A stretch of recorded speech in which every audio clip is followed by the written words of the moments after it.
Shalom, Bapak Ibu Saudara yang terkasih dalam Tuhan. Kembali lagi di acara Go Sharing Live bersama saya Yuhardi, di mana acara Go Sharing Live ini bisa Bapak Ibu Saudara ikuti di channel YouTube-nya Go Bogor setiap minggu pertama dan ketiga setiap bulannya. Dan puji Tuhan, kalau saya hari ini juga bisa membagikan sedikit berkat melalui sharing saya hari ini, di mana saya percaya sharing saya hari ini bisa menjadi berkat dan kekuatan untuk Bapak Ibu Saudara sekalian. Nah, ayat yang menjadi sharing saya hari ini saya ambil dari 2 Korintus 5 ayat 20a. Jadi kami ini adalah utusan-utusan Kristus. Jelas dikatakan bahwa kita adalah utusan-utusan Kristus. Dan sejalan dengan tema Gereja Oikos Bogor di tahun 2026 ini, yaitu The Year of Excellent Ministry, di mana tahun ini adalah tahun pelayanan yang luar biasa, di mana setiap kita jemaat Go Bogor diajak untuk terus kita boleh melakukan pelayan demi pelayanan, dan pelayanan itu adalah pelayanan yang luar biasa yang bisa kita lakukan untuk Tuhan. Kita bisa melayani sesama kita bisa melayani setiap bidang apapun di dalam Gereja Oikos Bogor, dan pelayanan kita ada pelayanan yang setiap harinya akan semakin luar biasa. Dan sebenarnya tanpa kita mengikuti tema pun, jelas dikatakan di dalam ayat 2 Korintus 5:20a ini bahwa kita ini adalah utusan-utusan Kristus, di mana utusan Kristus atau duta-duta Kristus adalah orang yang seharusnya melakukan pelayanan. Dan pelayanan itu adalah kewajiban buat kita sebagai murid-murid Kristus. Nah, terkadang banyak orang yang telah bilang bahwa saya udah melakukan pelayanan, saya udah terjun ke dalam dunia pelayanan. Tapi di saat mereka masuk lebih dalam lagi ke dalam dunia pelayanan, banyak orang yang merasa syok, ataupun mereka merasa kok begini ya pelayanan, itu kan? Karena beberapa orang menemukan beberapa hal bahwa di dalam dunia pelayanan itu tidak sesuai dengan ekspektasi mereka, kan? Ada di beberapa momen dia sampai orang tersebut merasa bahwa dia merasa sakit hati, kecewa, gitu kan, bahwa pengorbanan waktu dan tenaga di dalam pelayanan itu kok tidak sesuai dengan apa yang dia dapatkan dari pelayanan tersebut.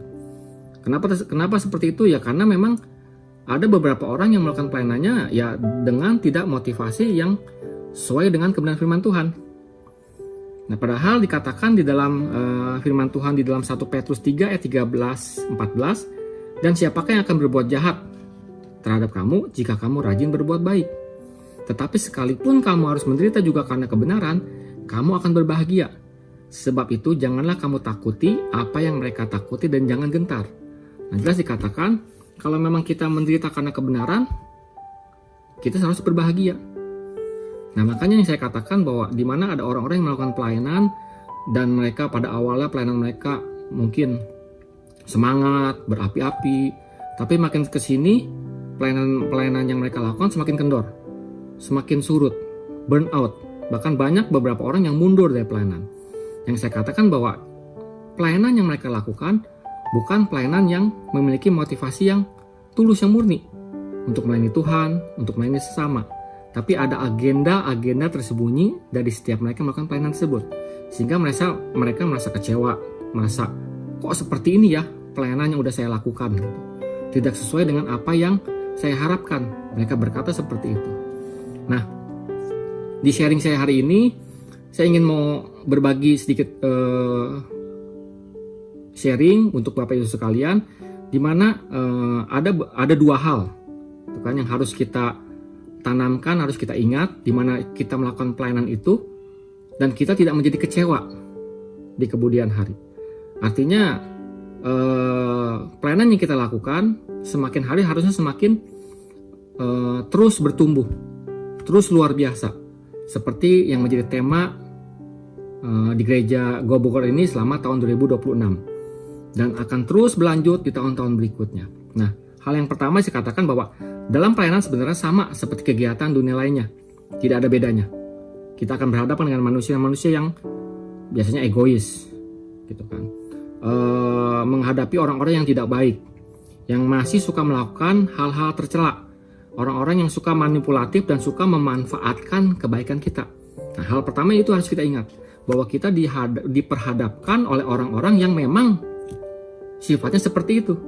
Seperti yang Markus 2 ayat 17 katakan, yang Yesus katakan, Yesus mendengarnya dan berkata kepada mereka, bukan orang sehat yang memerlukan tabib, tetapi orang sakit. Aku datang bukan untuk memanggil orang benar, melainkan orang berdosa.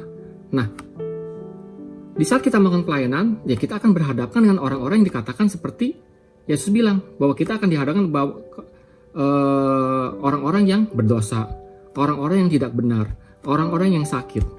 Nah, tugas kita lah melakukan pelayanan itu supaya apa? Supaya mereka benar, supaya mereka tidak sakit lagi, supaya mereka diselamatkan.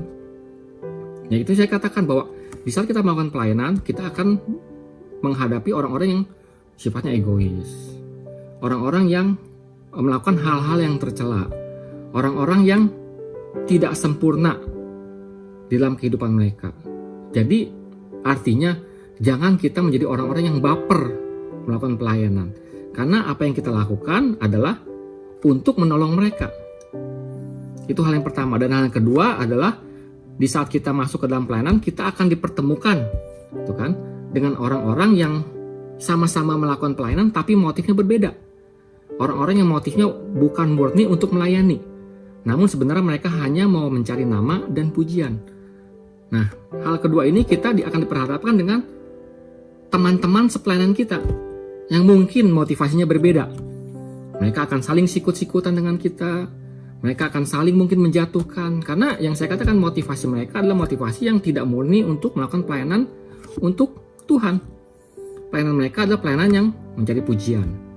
Pelayanan yang mereka lakukan, yang mereka mau cari adalah apa? Motif-motif yang tidak murni. Ya, mereka hanya untuk dipuji, untuk menyenangkan orang lain, sehingga mereka mendapatkan keuntungan-keuntungan dari pelayanan mereka tersebut. Nah, jadi dua hal tersebutlah yang menjadi kunci untuk kita melakukan pelayanan, dan pelayanan kita menjadi pelayanan yang semakin hari semakin luar biasa. Jadi yang harus kita kerjakan adalah pelayanan kita dengan motivasi yang murni dan hati yang tulus, gitu kan. Ayo, saya mengajak Bapak Ibu sekalian, di tahun 2026 ini, bahkan di tahun-tahun berikutnya, pelayanan kita menjadi pelayanan yang semakin hari semakin luar biasa. Artinya di saat kita menemukan tantangan, menemukan hal-hal yang mungkin yang tadi saya katakan, oh kok kenapa pelayanan yang saya lakukan ini tidak seindah yang kita bayangkan. Tapi di saat kita menemukan tantangan tersebut, menemukan hambatan tersebut, saya ingin katakan bahwa jangan pernah kapok kita melakukan pelayanan. Jangan pernah hengkang dari pelayanan yang sudah kita lakukan. Jangan pernah mundur dari pelayanan yang sudah kita jalani. Jangan menangis ataupun jangan kecewa dari setiap hal-hal yang sudah kita lakukan di saat kita melakukan pelayanan. Karena pelayanan yang kita lakukan bukan untuk membuat kita dikenal, dipuji, mungkin dihargai, tapi pelayanan yang kita lakukan semua itu untuk kemuliaan nama Tuhan. Saya percaya untuk Bapak Ibu sekalian, di tahun 2026 ini, yuk kita mulai ambil bagian di dalam pelayanan. Dimanapun kita berada, mungkin apapun bidang pekerjaan kita, itulah ladang pelayanan kita. Jadi jangan menganggap bahwa pelayanan itu khusus di gereja saja, tapi dimanapun kita berada, kita adalah duta-duta Kristus yang ingin terus memuliakan nama Kristus, ingin biarlah kita terus memancarkan kasih Kristus dimanapun kita berada. Terima kasih semuanya. Bila sharing saya ini bisa memberkati Bapak Ibu Saudara sekalian yang menyaksikan acara Co Sharing Lab hari ini. Tuhan Yesus memberkati.